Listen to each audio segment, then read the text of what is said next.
El aire en la Torre Blanca no huele a historia. Huele a piedra mojada, al río Támesis filtrándose a través de la argamasa y a hierro viejo y frío.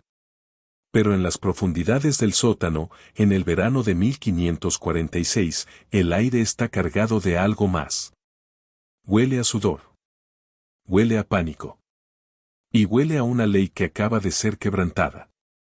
Escuchen con atención.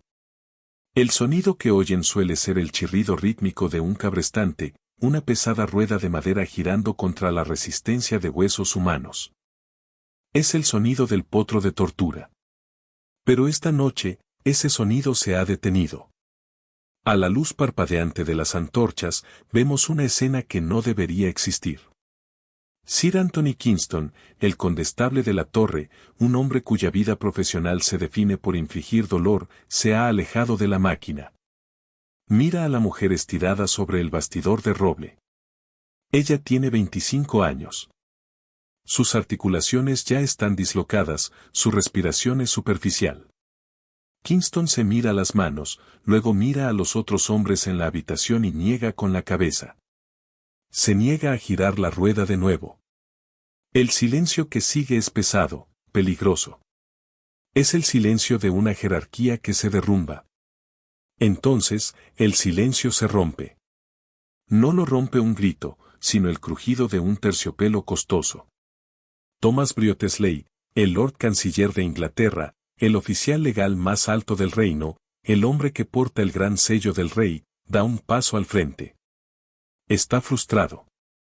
Está desesperado. Con un gruñido de impaciencia, se quita su pesada túnica ceremonial.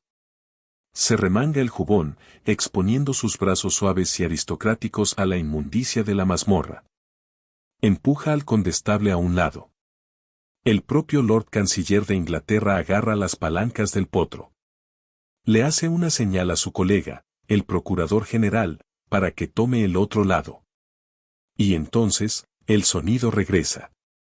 El crujido de la madera. El tensar de las cuerdas. La terrible tensión de los ligamentos siendo forzados a hacer cosas para las que nunca fueron diseñados. Esto ya no es un interrogatorio legal. Es un descenso a la locura. Los hombres más poderosos de Inglaterra están sudando y esforzándose en la oscuridad, rompiendo sus propias leyes para romper a una joven mujer. Y lo aterrador es que, ella no está gritando.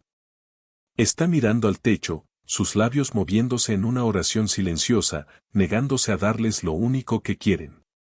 Esta es la historia de un sistema que entró en pánico. Es la historia de cómo la maquinaria del Estado se volvió contra una sola voz incómoda, y cómo esa voz se convirtió en lo único que no pudieron aplastar. Si quieres más historias que intentaron borrar, considera suscribirte. Porque la historia a menudo la escriben los vencedores, pero la verdad suele esconderse en los márgenes. Para entender por qué un Lord Canciller se convertiría en un carnicero en un sótano, debemos dejar la oscuridad de la torre y entrar en el calor cegador y sofocante de la corte real. Es 1546. Londres se sofoca, es una ciudad conteniendo la respiración. En el centro de la red se sienta Enrique VIII. Pero este no es el príncipe dorado de los retratos. Este es un hombre pudriéndose en vida. Es obeso, paranoico y vive en constante agonía por sus piernas ulceradas. El rey está muriendo, y todos lo saben. Y cuando un rey como Enrique comienza a morir, la corte no hace duelo, conspira. Los pasillos del poder se han convertido en un tanque de tiburones. Dos grandes facciones rodean el trono, esperando el final inevitable. Por un lado, los reformistas, que quieren alejar a Inglaterra aún más de Roma. Por el otro, los conservadores, liderados por hombres como el obispo Gardner y nuestro Lord Canciller, Wriothesley. Están aterrorizados. Ven cómo el futuro se les escapa. Necesitan una victoria.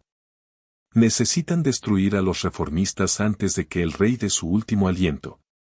Pero su objetivo está demasiado alto para atacarlo directamente. Están cazando a la propia reina, Catalina Parr. Creen que es una hereje secreta, una mujer envenenando la mente del rey con ideas radicales. Pero no puedes acusar a una reina de traición sin pruebas. No puedes arrastrar a una reina al cadalso por una corazonada. Necesitas un testigo. Necesitas un hilo del cual tirar para desenmarañar todo el tapiz. Y encontraron ese hilo en una mujer llamada Anne Askew. La miraron y vieron una víctima fácil. Era joven. Era una dama de la nobleza, pero sin conexiones con las grandes casas. Estaba desprotegida. Creyeron que si la presionaban, si aplicaban la fuerza justa, ella se rompería. Nombraría a las damas de la reina. Nombraría a la reina. Veían a Anne Askew como una herramienta para ser usada y desechada. No se dieron cuenta de que estaban agarrando un cable de alta tensión. Debemos despojarnos de los mitos victorianos que han cubierto esta historia durante siglos. La historia a menudo pinta a Anne Askew como una mártir mansa y temblorosa, una víctima pasiva de la crueldad masculina. La realidad es mucho más afilada y mucho más interesante. Anne no fue arrestada por ser santa, fue arrestada por ser ruidosa.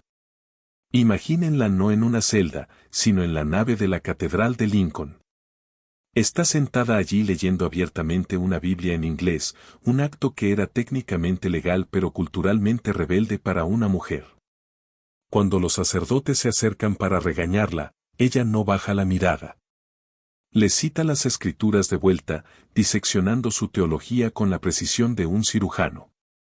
Era una mujer que ya había abandonado un matrimonio abusivo, dejando a su esposo y su hogar para buscar un divorcio que la ley no le otorgaría. Se mudó a Londres, usó su apellido de soltera y se insertó en los círculos intelectuales de la ciudad. Era brillante. Era abrasiva. Era peligrosa. La trampa que le tendieron era teológica, pero lo que estaba en juego era letal. Se centraba en la Eucaristía, el pan y el vino del servicio religioso. La ley del rey, establecía que el pan se convertía literalmente en la carne de Cristo. Anne creía que era un símbolo. Para el oído moderno, esto suena como una diferencia de opinión trivial. En 1546 era la diferencia entre la vida y la muerte. Negar la presencia real era herejía. Era traición. Cuando la arrestaron por primera vez, esperaban que se derrumbara.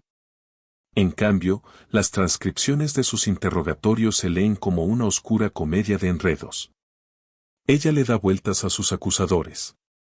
Cuando el Lord Mayor de Londres le hace una pregunta tonta, ella se ríe de él. Cuando el obispo Bonner intenta atraparla con una paradoja, ella responde con un acertijo.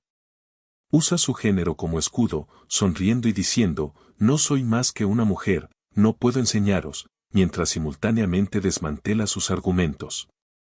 Se estaba burlando de ellos. Estaba ganando. Y ese fue su error. A los ojos de hombres como Wriothesley, una mujer tan segura, tan culta y tan obstinada no podía estar actuando sola. Se convencieron de que estaba siendo apoyada por las damas más altas del país. Su intelecto no la salvó, los convenció de que ella era la clave de la conspiración. El ambiente cambia. Las escaramuzas legales en los tribunales públicos terminan. Se toma la decisión de actuar sin piedad. Anne es trasladada a la Torre de Londres. Necesitamos detenernos en la importancia de esto. Era ilegal torturar a una dama de la nobleza. No tenía precedentes torturar a una mujer de su clase que no hubiera sido condenada por un crimen. Pero la ley es tan fuerte como los hombres que la defienden, y a los hombres a cargo ya no les importaban las reglas. La atmósfera cambia del aire polvoriento y seco de la corte al frío aislamiento de la fortaleza. El mundo se encoge. Primero, le quitan la luz. Luego, le quitan sus cartas. La dejan en la oscuridad con sus propios pensamientos, esperando el sonido de pasos. Esta es la presión psicológica. Quieren que sienta todo el peso del Estado oprimiendo su pecho. Wriothesley y Richard Rich, el procurador general, van a su celda. Ya no actúan como jueces. Son inquisidores. Dejan de preguntar sobre el pan y el vino. Empiezan a preguntar sobre personas. Preguntan por la duquesa de Suffolk. Preguntan por la condesa de Sussex. Preguntan, una y otra vez, por la reina. ¿Quién te dio dinero? ¿Quién te enseñó estas herejías? ¿Quién más lee tus libros? Anne no les da nada. Les dice que un hombre con un abrigo violeta le dio 10 chelines, pero que no sabe su nombre. Les dice que su criada le dio pan. Responde a sus exigencias con oraciones y silencio. Ella sabe exactamente lo que quieren.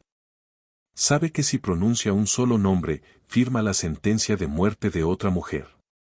La frustración en la habitación es palpable. Se puede sentir cómo sube la temperatura. Estos son hombres poderosos. Están acostumbrados a ser obedecidos.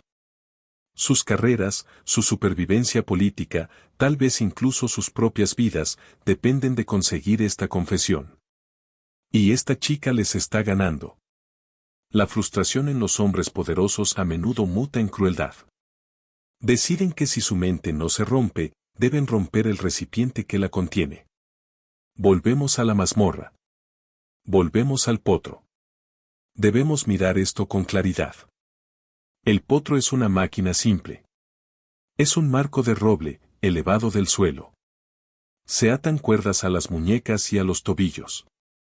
A medida que se giran los tornos, las cuerdas tiran en direcciones opuestas. La intención no es matar. La intención es estirar el cuerpo hasta que las articulaciones se disloquen, hasta que los músculos se desgarren, hasta que el dolor sea tan total que la mente se apague y la lengua simplemente obedezca. Levantan a Anne sobre el bastidor. El condestable, Kingston, supervisa inicialmente el procedimiento. La rueda gira. Las cuerdas se tensan. El sonido de las fibras estirándose. El repentino y repugnante estallido de los hombros saliéndose de sus cuencas. Le piden nombres a Anne. Ella no dice nada. Giran de nuevo. El dolor es ahora cegador. Es un mundo incandescente donde nada existe excepto la agonía. Y aún así, ella se niega.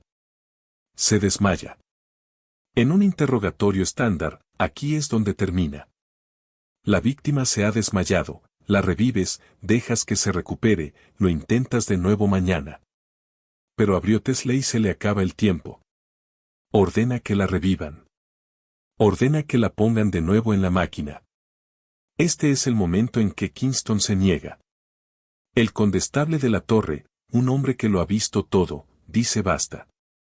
Se da la vuelta para irse, quizás para ir a ver al rey, quizás solo para alejarse del horror. Y aquí es donde el Lord Canciller se quita la túnica.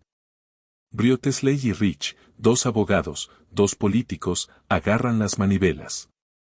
No son expertos. Carecen del desapego profesional del torturador. Están enfadados. Giran las ruedas con una violencia frenética y amateur. Estiran a Anne Askew tanto que los testigos dirían más tarde que sus huesos y articulaciones se oían chasquear desde el otro lado de la habitación. Literalmente la están despedazando. ¿Para qué? Por un nombre. Solo un nombre. El Lord Canciller se inclina sobre ella, con el sudor de su cara goteando sobre la de ella. Exige el nombre de la reina. Anne abre los ojos. Está rota, incapaz de moverse, incapaz de sentir sus propios miembros. Pero lo mira. Y no dice nada. Es una batalla de voluntades, la fuerza bruta del Estado contra la silenciosa y férrea determinación de una mujer. Y el Estado está perdiendo. Briotesley gira la rueda hasta quedar exhausto, jadeando en el aire húmedo. Ha destruido su cuerpo. Ha logrado que nunca vuelva a caminar. Pero ha fallado. El silencio en la habitación es absoluto. La envían de vuelta a su celda. La dejan en el suelo porque no puede sentarse. Esperan que muera, o al menos que se desvanezca en el delirio del dolor. Pero la parte más extraordinaria de esta historia no es la tortura. Es lo que sucede después.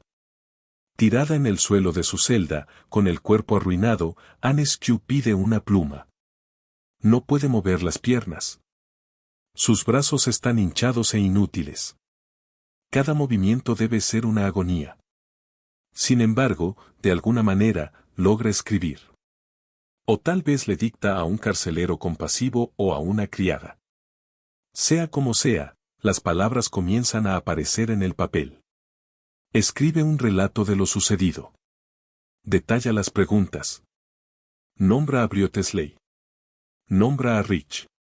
Describe el potro. Describe las preguntas ilegales sobre la reina. Me senté 2 horas esperando en el suelo desnudo. Escribe. Luego me pusieron en el potro, porque no confesé que ninguna dama fuera de mi opinión, y allí me tuvieron mucho tiempo. Y como me quedé quieta y no lloré, mi Lord Canciller y el maestro Rich se esforzaron en torturarme con sus propias manos, hasta que estuve casi muerta. Ella vuelve el arma del Estado contra ellos. Wriothesley quería una confesión para destruir a la reina. En cambio, Anne está escribiendo un testimonio que destruirá su reputación. Estos papeles son sacados de contrabando de la torre, escondidos en las suelas de zapatos, metidos en bultos de ropa sucia, pasados de mano en mano por las oscuras calles de Londres. Mientras el canciller planea su próxima maniobra legal, las palabras de Anne ya están siendo leídas por el público. La ciudad está horrorizada. El rumor se extiende, torturaron a una dama en el potro. El canciller lo hizo él mismo. El ambiente en Londres cambia de la curiosidad a una ira latente y sombría. El gobierno ha jugado mal sus cartas. Rompieron las reglas para obtener un secreto, no consiguieron nada y crearon una mártir en su lugar. No pueden dejarla vivir. Ahora es la prueba viviente de su crimen. Si sobrevive, cada vez que sea vista en una silla de ruedas o llevada en una litera, será una acusación contra la justicia del rey. La orden de ejecución está firmada. La fecha está fijada. El lugar es Smithfield. Smithfield es un lugar de carne y sangre, el mercado de ganado de la ciudad. Pero hoy, la multitud no está aquí por el ganado. Están aquí por la quema. La multitud es masiva, un mar de rostros que se extiende hasta las casas de madera. Hay una fuerte presencia policial. Las autoridades están nerviosas. 3 hombres van a ser quemados con ella. Caminan hacia las estacas. Pero entonces, un silencio cae sobre la multitud cuando llega Anne. Ella no camina. No puede. Es llevada a través de la multitud en una silla de madera. Su cuerpo está tan roto que ni siquiera puede mantenerse erguida para ser encadenada. 2 sargentos tienen que levantarla de la silla y sostenerla contra la estaca mientras aseguran las cadenas. Es una visión patética y que enfurece. Una mujer joven, destruida por la ley, siendo sostenida solo para que puedan matarla. Un predicador sube a un púlpito para dar el sermón final. Le grita durante 1 hora, condenando su herejía. E incluso ahora, encadenada a la madera, Anne Askew se niega a ser pasiva. Cuando él dice una verdad, ella asiente. Cuando dice un error, ella niega con la cabeza y lo corrige audiblemente. Está debatiendo hasta el final. Entonces, un momento final de tensión. Llega una carta. Es un indulto del rey. Si se retracta, si tan solo admite que estaba equivocada, puede bajar. Puede vivir. Anne ni siquiera mira la carta. Aparta la cara. Dice que no vino aquí para negar a su señor. La madera está apilada en alto. Pero hay un último y sombrío detalle. Simpatizantes, tal vez incluso agentes de la reina a la que protegió, han sobornado al verdugo. Han atado una bolsa de pólvora alrededor de su cuello. Es una misericordia. Significa que el final será una explosión, no una muerte lenta asándose al fuego. Se aplica la antorcha. La madera crepita. El humo comienza a elevarse, oscureciendo a la mujer en la silla. La multitud contiene la respiración. La tensión que se ha estado acumulando desde el primer giro del potro finalmente se rompe. El fuego ruge hacia arriba. La pólvora prende. Y entonces, se acabó. El fuego se apaga. La multitud se dispersa, murmurando, negando con la cabeza. Pero mientras el cuerpo físico de Anne Askew se ha ido, el fuego político que encendió apenas comienza a arder. Inmediatamente después, hay una carrera por ponerse a salvo. Wriothesley y Gardner miran su obra. Fallaron. Torturaron a una mujer ilegalmente, la quemaron públicamente y no tienen nada que mostrar. No tienen confesión. La reina está a salvo. Catalina Parr sobrevive al verano. Cuida al rey durante sus miserables meses finales. Cuando Enrique muere el enero siguiente, la facción conservadora espera tomar el control. Pero son apartados. El nuevo régimen, bajo el niño rey Eduardo V, es agresivamente protestante. La ironía es amarga y absoluta. La violencia extrema que Wriothesley usó para salvar su causa en realidad aceleró su desaparición.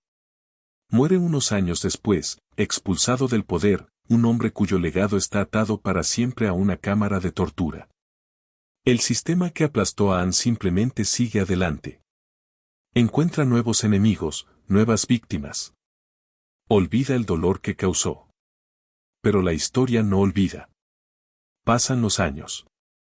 Las imprentas de Europa comienzan a girar. Clic-clac. Clic-clac.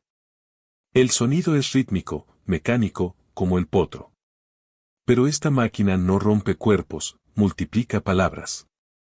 Los exámenes de Anne Askew, los papeles que escribió en el suelo de su celda, son publicados. Son introducidos de contrabando en Inglaterra. Se convierten en un éxito de ventas. La gente lee sus palabras. Leen sobre el sudor del canciller. Leen sobre la negativa del condestable. Leen sus acertijos y sus oraciones. Anne Askew se convierte en la narrativa definitoria de la Reforma inglesa. Se convierte en el patrón oro de la valentía. Pero más importante aún, establece un precedente que resuena a través de los siglos hasta nosotros hoy, el derecho del individuo a permanecer en silencio contra el poder abrumador del Estado. Ella demostró que puedes romper el cuerpo, puedes aplastar los huesos, pero no puedes forzar a la conciencia a hablar si elige permanecer en silencio. Los hombres que la mataron pensaron que la estaban borrando. En cambio, tallaron su nombre en los cimientos de la historia. Terminamos hoy no con el fuego, sino con la silla. Imaginen Smithfield como es ahora. Las casas de madera han desaparecido, reemplazadas por cristal y acero. El olor a madera quemada es reemplazado por humo de diésel. Pero quédense ahí por un momento. Cierren los ojos. Piensen en esa silla de madera, vacía en medio de la plaza. Piensen en el silencio de la mujer que se sentó en ella. A menudo nos preguntamos qué haríamos frente a la tiranía. Nos gusta pensar que seríamos valientes. Pero la verdadera valentía no es un grito de guerra. La verdadera valentía es, a veces, simplemente la negativa a decir una sola palabra, incluso cuando cada nervio de tu cuerpo te grita que hables. Anne Askew lo perdió todo. Perdió a su esposo, su hogar, su cuerpo y su vida. Pero guardó su secreto. Protegió a las mujeres a las que servía. Y al hacerlo, derrotó al rey de Inglaterra. Si quieres más historias que el mundo intentó enterrar, dale a suscribirse y cuéntame qué viste en esta. La pantalla se funde a negro. Y todo lo que oímos es el sonido de una sola gota de tinta golpeando la página. Tan fuerte como un cañonazo.